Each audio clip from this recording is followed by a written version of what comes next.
Assalamualaikum warahmatullahi wabarakatuh. Saya Muhammad Fahmi dari Universitas Bung Karno, Prodi Komunikasi.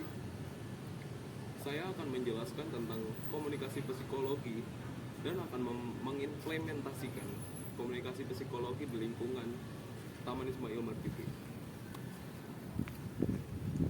Manusia tidak luput dari sosialisasi karena manusia itu sendiri merupakan makhluk sosial. Sosialisasi dan bicara dengan manusia lainnya disebut komunikasi. Komunikasi itu sendiri berupa interaksi antara dua orang atau lebih secara langsung maupun tidak langsung.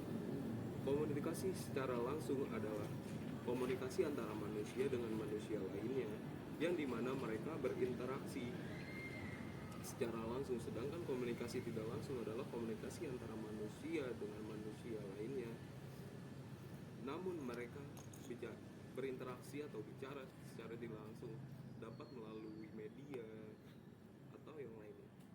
Komunikasi itu pun dibagi menjadi beberapa kajian. Ada pula kajian komunikasi psikologi. Tahukah kalian apa itu komunikasi psikologi? Ya, saya akan memberitahu terlebih dahulu mengenai psikologi.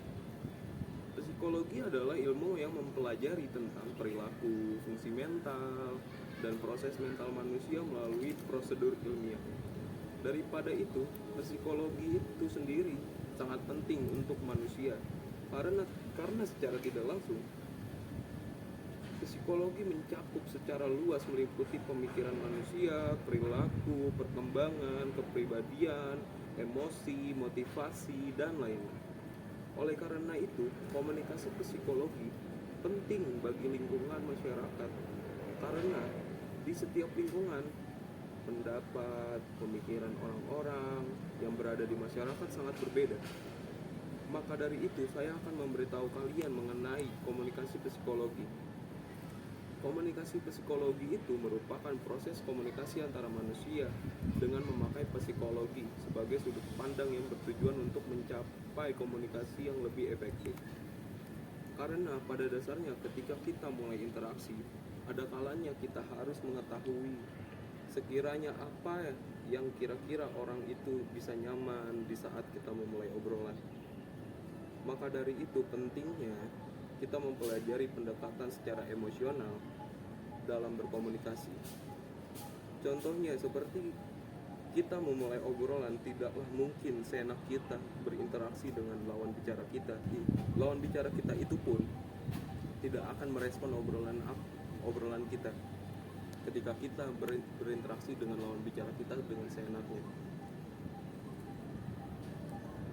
Karena kita tidak pernah tahu manusia itu mengalami hal seperti apa, sedang memikirkan apa, dan sedang ada masalah apa di dalam hidupnya. Maka dari itu, kita sendiri harus menyikapi lawan bicara kita itu sendiri. Saya sebagai mahasiswa Universitas Bung Karno akan memberikan bentukan implementasi di lingkungan Taman Ismail Marzuki ini, khususnya di Galeri Nasional.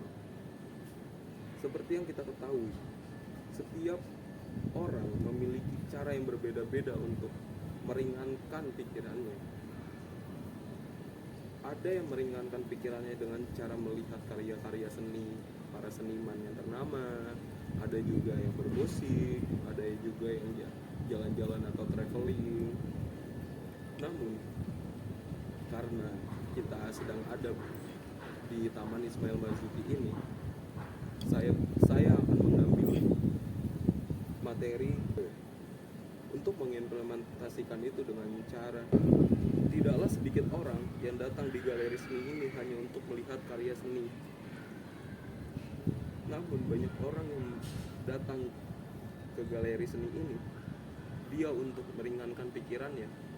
Oleh karena itu, implementasi ini sangat penting dan komunikasi psikologi ini sangat penting bagi kalangan masyarakat karena mereka itu membutuhkan komunikasi psikologi agar mereka bisa menyikapi lawan bicara mereka dengan cara mereka harus melihat situasi lawan bicara mereka harus melihat respon lawan bicara mereka, Mereka harus mengetahui apa itu respon baik atau buruk bagi dia.